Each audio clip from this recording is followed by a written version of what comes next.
big news coming out of the VMAC today is that Julian Love has suffered an injury setback.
Tire Carter, and with the news today that there's a possibility that Julian Love will be put on IR.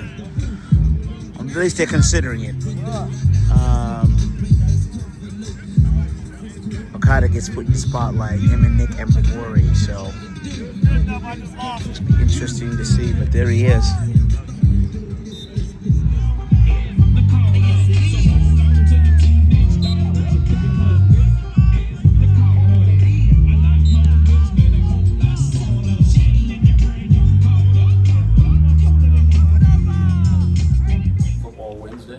Wednesday.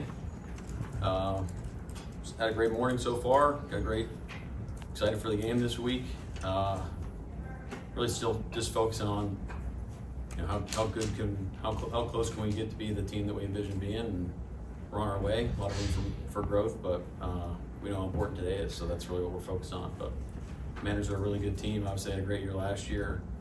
Put up a lot of points. I think the defense playing well, special teams is playing great, really well coached, got a lot of great players, so great challenge ahead of us. Did want to give you one update on the injury front. Really the only thing that's new is Julian Love had a bit of a setback with his hamstring last week, so he won't practice today, and game status right now is in jeopardy, so we'll work through that the rest of the week, and we're all kind of going in the same direction the whole time.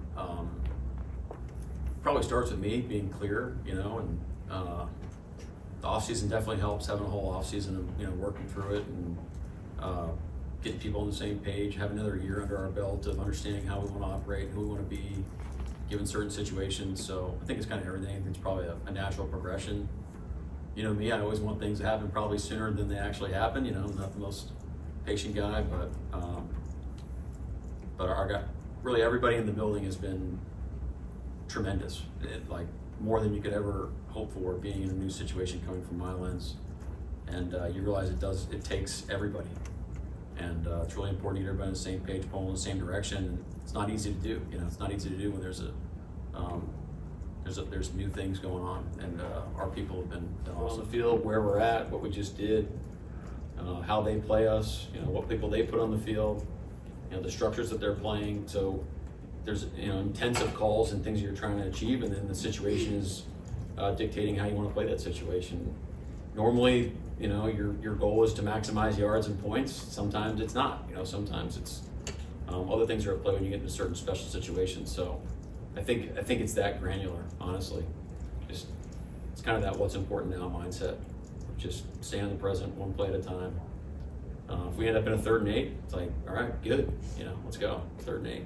It's rock and roll. You look at it through those lenses. It's exciting that you have those 2 players that can play that position, which is awesome.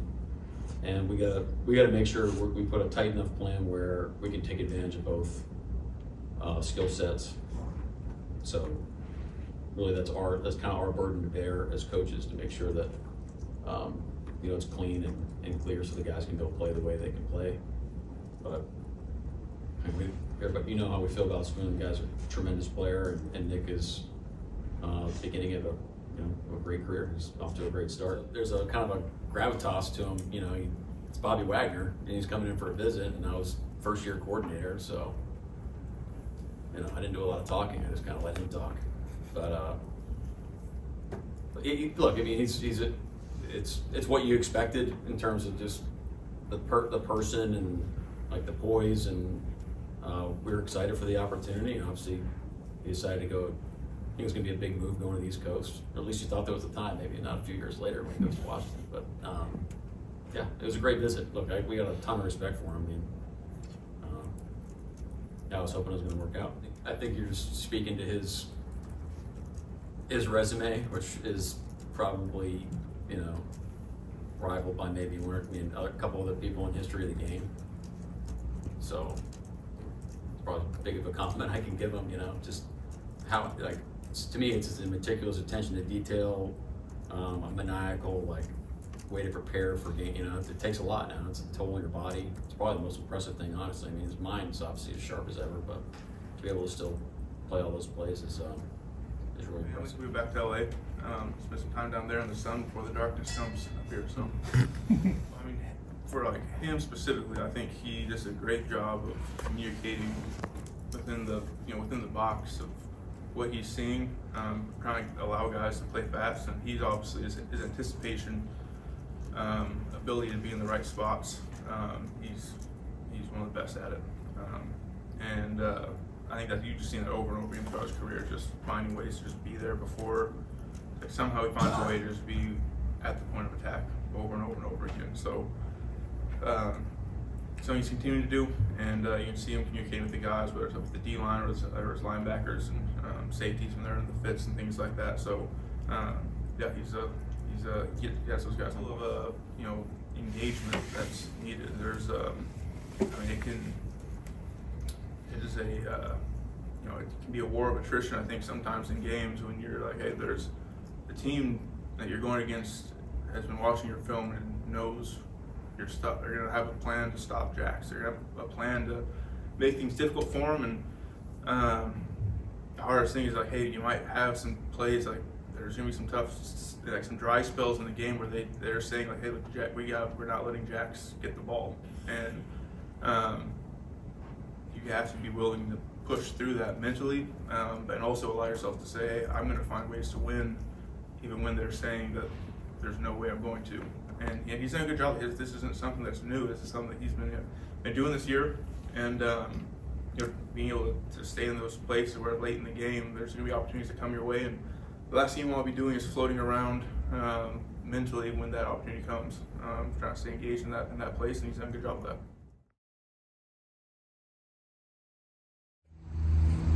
All right, so there you saw the B-roll, heard a little bit from Mike McDonald and the injury report. And yeah, as I reported, look, Mike McDonald reported today that Julian Love suffered an injury setback to his hamstring.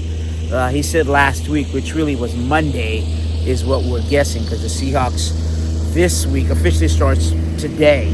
So Monday was part of last week, and that's when they last practiced. And the news is not good, because McDonald was asked if Love could be placed on the injury reserve, and he said it's a possibility. That's not good because, first of all, when Mike McDonald answers injury questions, that's not good because most coaches, and Mike is the same way, just don't want to give out any of that information. And if Love was placed on the injury reserve list, he would miss 4 weeks. Now, I don't think that's going to be the case, but I would say Love is probably out 2 to 3 weeks here. Ty Okada has, been starting in Love's place, and he has played well. Now, Devon Witherspoon has returned, and that's good news.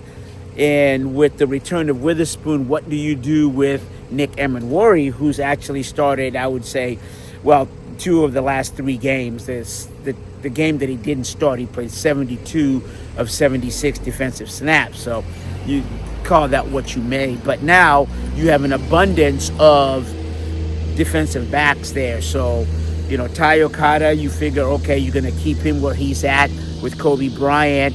And then Devon Witherspoon, who is probably your best defensive back player, if not best defensive player. If you put him in for Emenwari, what are you going to do with the rookie who's now played really good games, is promising, and is beginning to blossom? Well, I think what's going to happen here is you're going to keep Kobe Bryant, Ty Okada, Devon Witherspoon, Nick Emenwari, and Rick Woolen. And then I think what's going to happen there is that Josh Jobe will then go to the bench. But it's all going to shake up this week, and it's going to be very interesting how Mike McDonald and his coaching staff will make that decision. From the VMAC in Renton, I'm Asvita Mario here for the CascadierSports.net report.